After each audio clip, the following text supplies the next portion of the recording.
Eu sou Bárbara Prince. Eu sou Isa Próspero. E esse é o canal do blog literário Sem Serifa.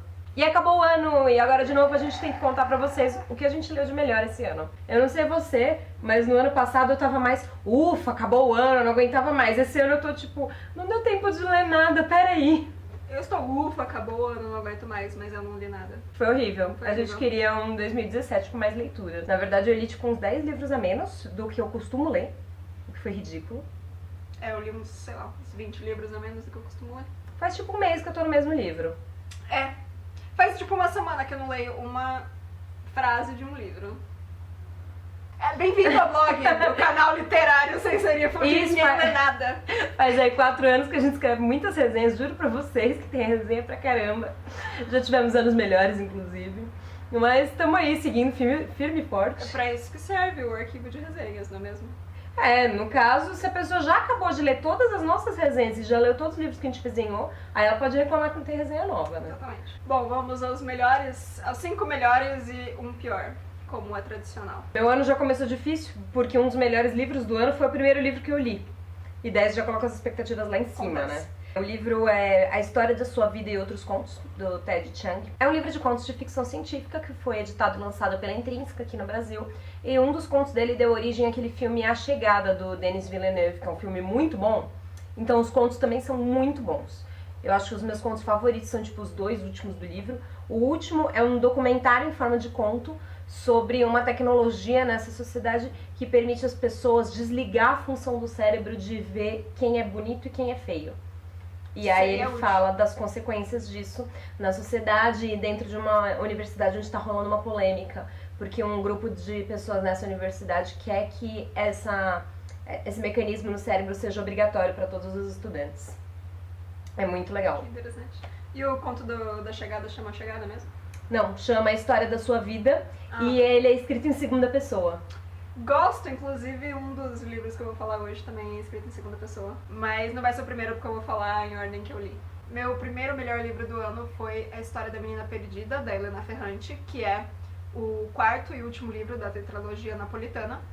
Eu já falei muito dessa tetralogia aqui no blog, inclusive, se eu não me engano, ano passado, eu acho que o primeiro livro dela estava entre os melhores que eu tinha lido. O último é maravilhoso também, é o mais triste de todos.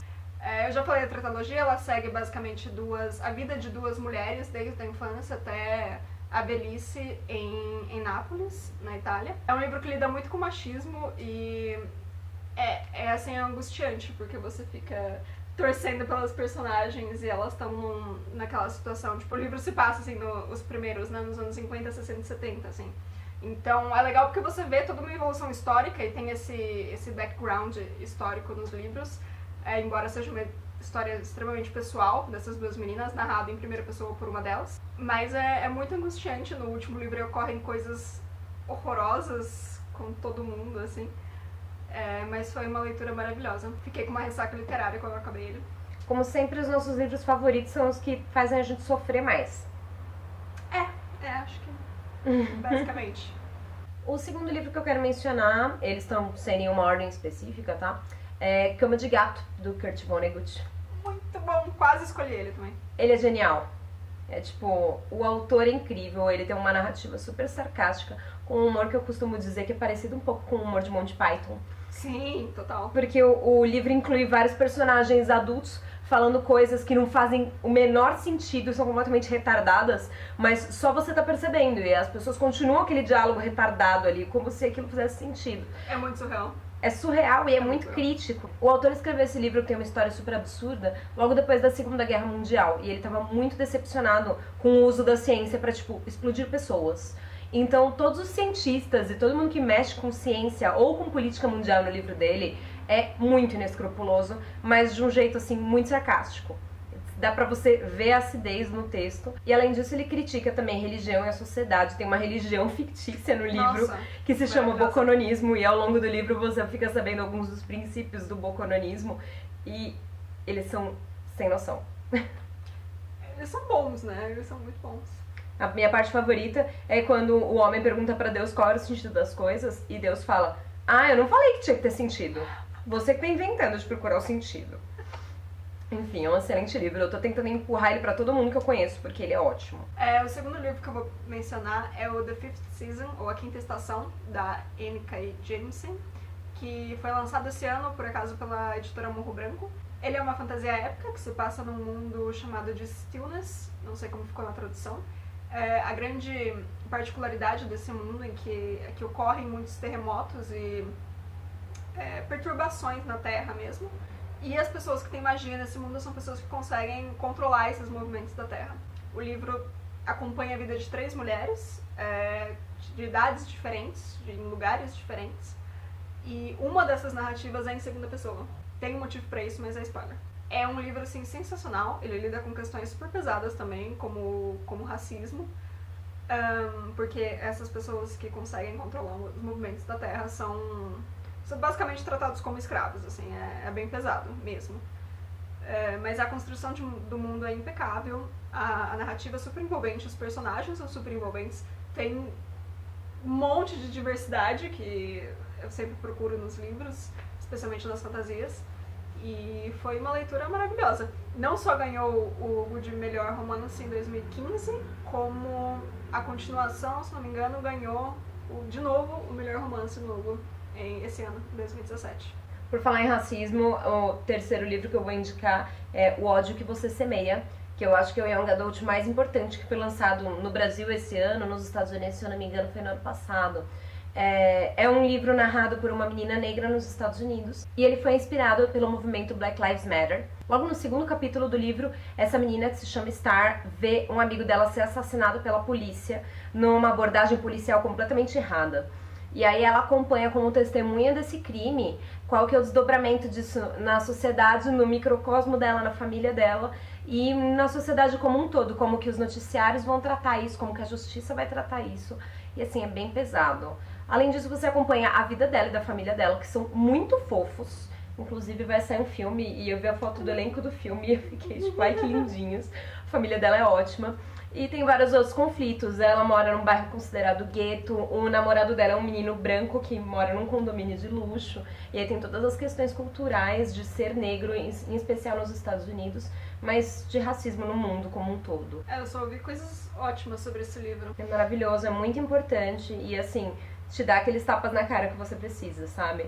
Você vê como as personagens brancas tratam ela, como que as personagens brancas veem ela e a família dela. E uma coisa que eu gostei nesse livro é que eu esperava que ele mostrasse assim, ela mora no gueto, mas ela é gente como você, a família dela é igualzinha à sua. E não é. O pai dela é ex-presidiário e ele fala muito sobre como eles não devem se envolver com o tráfico, que é uma coisa que acontece muito no bairro deles. Inclusive o irmão dela é filho de uma mulher que é casada com o chefe do tráfico do bairro. Então você vê, tipo, questões muito pesadas da vida daquela adolescente, que é uma realidade pra muita gente. O terceiro livro que eu vou mencionar é Os Jardins da Lua, de Steven Erikson. O primeiro livro da série de 10 foi publicado no Brasil esse ano. Bom, eu não vou nem tentar explicar a trama dele, porque é um pouco complexa. Leia uma resenha, vai estar linkado aqui embaixo. Exatamente. A resenha explica um pouco, a resenha também não explica muito, porque não dá pra ficar explicando muito. Desculpa, não dá pra ficar explicando muito. Esse vídeo é a pior propaganda do próprio blog que a gente já fez. Não, a propaganda...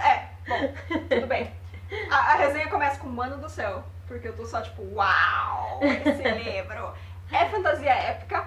Já ouvi dizer que é uma das maiores e melhores séries de fantasia épica de todos os tempos. Eu só li o primeiro livro, mas eu acredito, estou disposta a apoiar essa afirmação.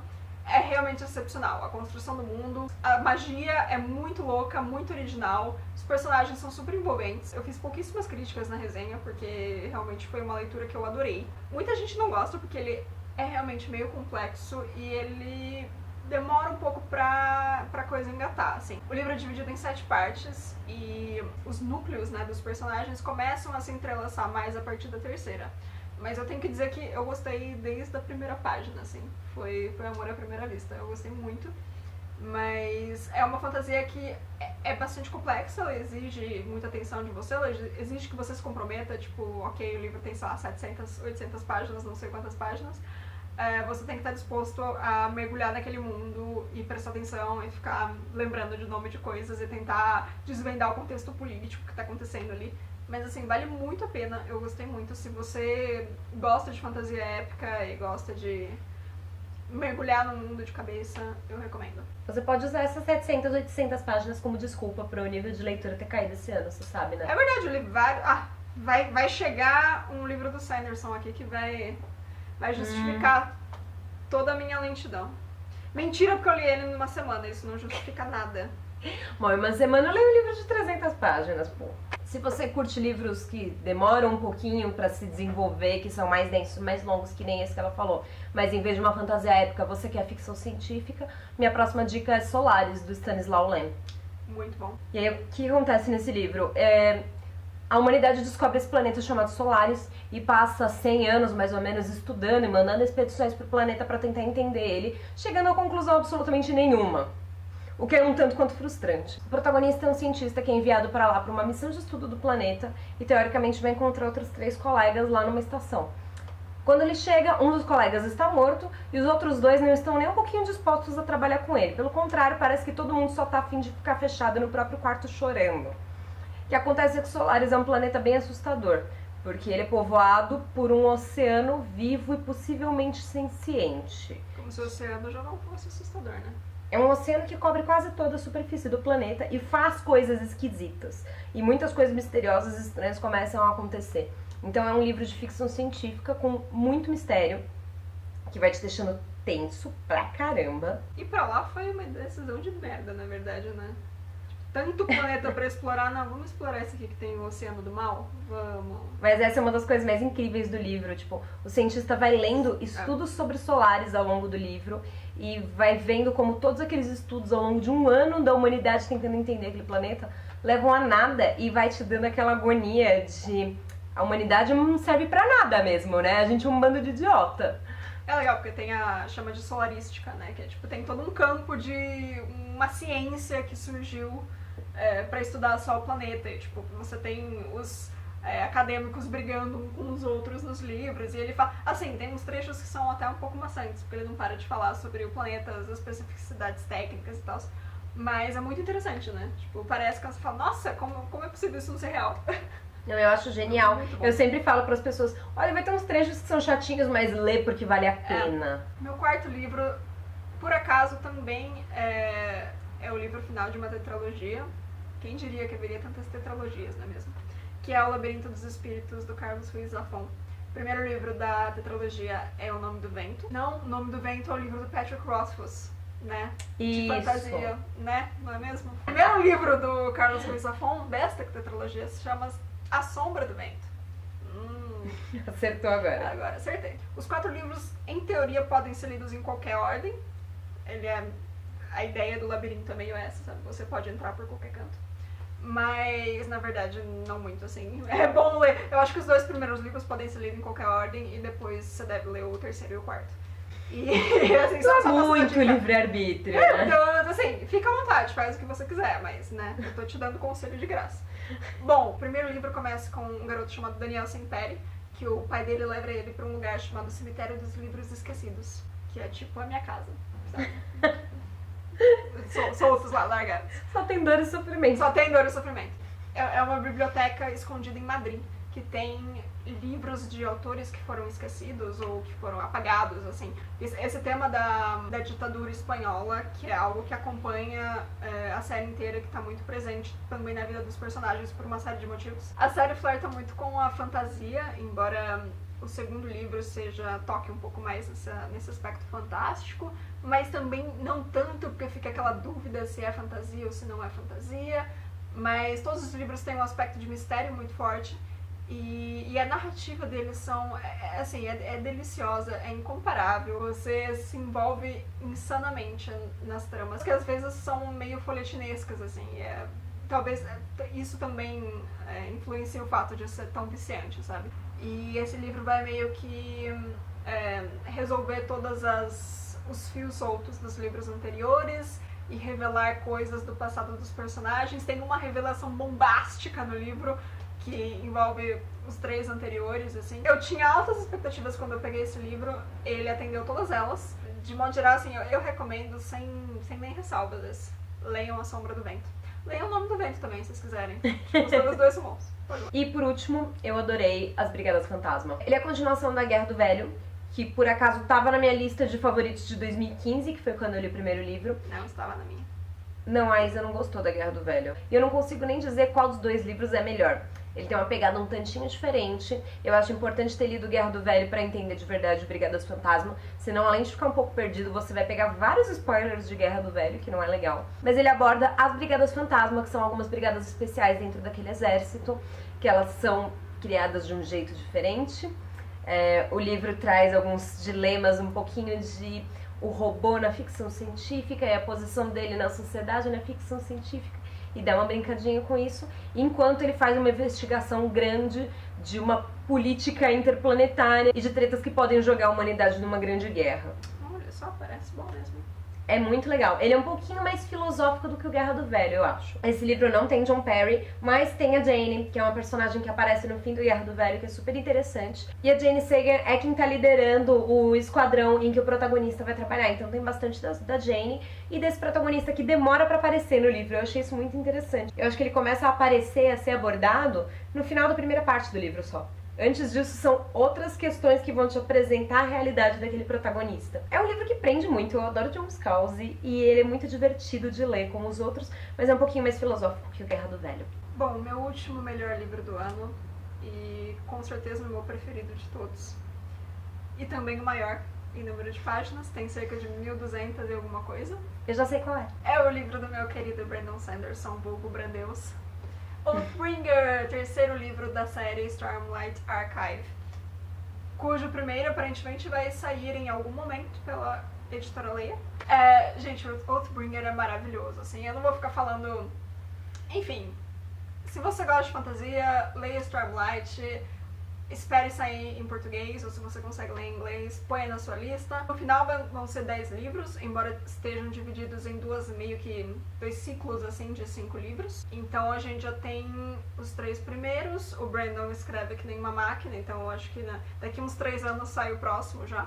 Os livros têm mais de 1.000 páginas cada um, então dá pra você se divertir por um bom tempo.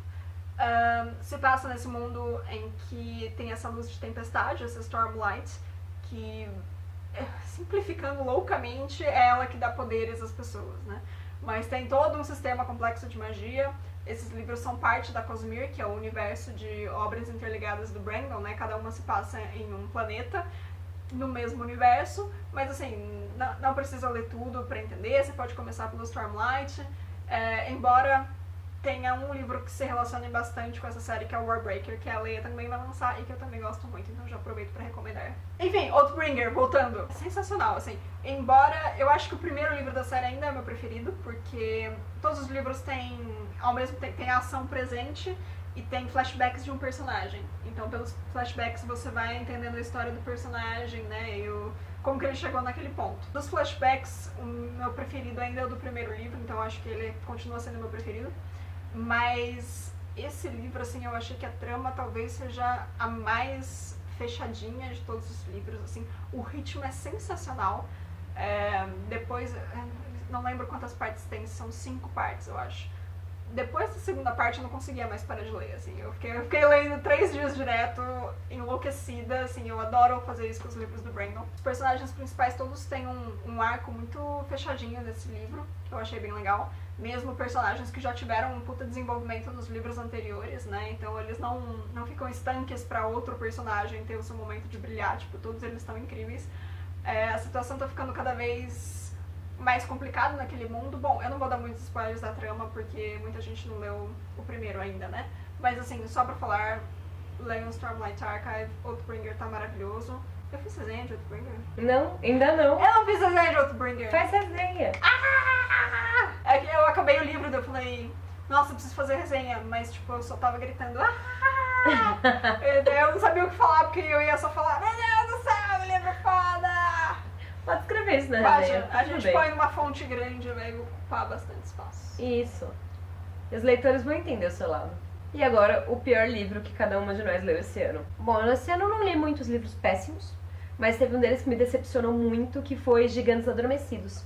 Ele também é um livro de ficção científica, e eu sei que muita gente gostou dele. Tudo bem, pode gostar, mas eu achei tão mal executado. É basicamente uma ideia um pouquinho batida, de que a humanidade vai encontrar, no caso, um grande robô gigante enterrado em pedaços em diferentes continentes, de origem alienígena. Já vem aquela ideia que todos nós já vimos em histórias boas ou ruins, de que alienígenas visitaram a Terra muito tempo atrás, antes da gente estar aqui. A questão é que é montada uma operação secreta internacional para achar as partes desse robô, para saber como que ele funciona, para estudar ele, para tentar usar ele para alguma coisa. Tudo isso é contado por meio de uns relatórios de um chefe dessa operação, que está coletando documentos e depoimentos das pessoas. A narrativa fica super artificial por causa disso, porque as pessoas explicam pro tal do chefe, sabe tudo, maravilhoso, fodão, coisas que ele obviamente já saberia. Tipo, tem uma parte em que o personagem fala pra ele: você já ouviu falar da Pedra de Roseta? E aí ele fala: já ouviu falar. E mesmo assim o personagem explica, porque ele precisa que o leitor saiba daquilo. Ele faz isso com muita frequência, fica chatinho, fica artificial. Além disso, a trama dá uns saltos temporais que são muito incômodos e que fazem você perder a sensação do livro. Tem um personagem que precisava fazer um treinamento muito difícil, muito difícil. Ele pula 6 meses, bom, agora ele já tá bom nisso. Ah, meu, não senti que foi muito difícil. Pra mim não foi muito difícil. No caso, virei de página, já tinha acabado esse treinamento. Entendeu? Então não passa as sensações que o autor tenta passar, o autor meio que tenta te pegar pela mão pra te falar quais deveriam ser as suas reações. E isso me irrita muito. E outro problema que eu vi é que o final da trama começa a entrar em umas coisas de ação mega forçadas, com reações dos personagens que não são nada naturais. E temos um cientista maluco, temos uma donzela em perigo, temos um triângulo amoroso. Uau, não faltou nada, hein? Não faltou nada. Nossa. O cara pegou toda a formulinha, jogou no livro, e como eu vi alguém dizer na internet, não lembro quem foi, o livro acaba virando uma Ferrari dirigida por um macaco.